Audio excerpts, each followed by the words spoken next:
नमस्कार, the oligo देखने वालों का स्वागत है। आज हम एक चौंकाने वाली खबर लेकर आए हैं। इंडिया डेब्ट क्राइसिस और इंडियन इकोनॉमी से जुड़ी एक ऐसी सच्चाई जिसे जानकर आप हैरान रह जाएंगे। क्या आपको पता है कि हर भारतीय के सिर पर 42,000 रुपये का कर्ज है? जी हाँ, चाहे वो बच्चा हो, बुजुर्ग हो या युवा। तो चलिए इस पूरे मुद्दे को विस्तार से समझते हैं। दोस्तों, आपने हाल ही में सुना होगा कि भारत की अर्थव्यवस्था तेज़ी से आगे बढ़ रही है, लेकिन दूसरी तरफ देश का कर्ज भी रिकॉर्ड स्तर तक पहुंच चुका है। आईएमएफ और वर्ल्ड बैंक की रिपोर्ट्स के मुताबिक भारत का कुल कर्ज 155 लाख करोड़ रुपए से भी ज़्यादा है। यह कर्ज सिर्फ सरकार पर नहीं बल्कि हम सभी नागरिकों पर भी है। क्या आप जानते हैं कि दूसरे देशों की तुलना में भारत का कर्ज कैसा है? वर्ल्ड बैंक की रिपोर्ट्स के मुताबिक भारत का कर्ज जीडीपी के करीब 84% तक पहुंच चुका है। हालांकि अमेरिका और जापान जैसे देशों का कर्ज उनके जीडीपी के 100% से भी ज़्यादा है।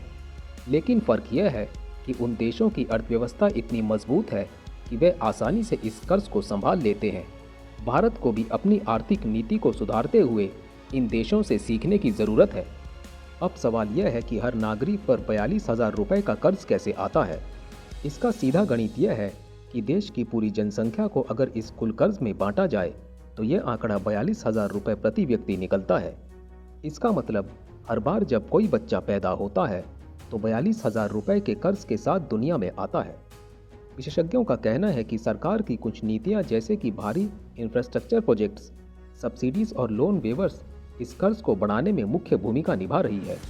उदाहरण के लिए bullet train project, smart city missions और पीएम किसान योजना जैसे बड़े प्रोजेक्ट्स के लिए भारी कर्ज लिया गया। अब सवाल उठता है कि इसका आम जनता पर क्या असर पड़ता है?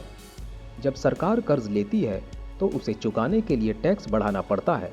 यही वजह है कि पेट्रोल, डीजल और खाद्य पदार्थों की कीमतें लगातार बढ़ रही हैं। हमारे देश को इस कर्ज से उबारने के लिए क्या किया जा सकता है? विशेषज्ञ कहते हैं कि मेक इन इंडिया और डिजिटल इंडिया जैसे अभियानों को सही तरीके से लागू किया जाए तो हमारी अर्थव्यवस्था को मजबूती मिल सकती है।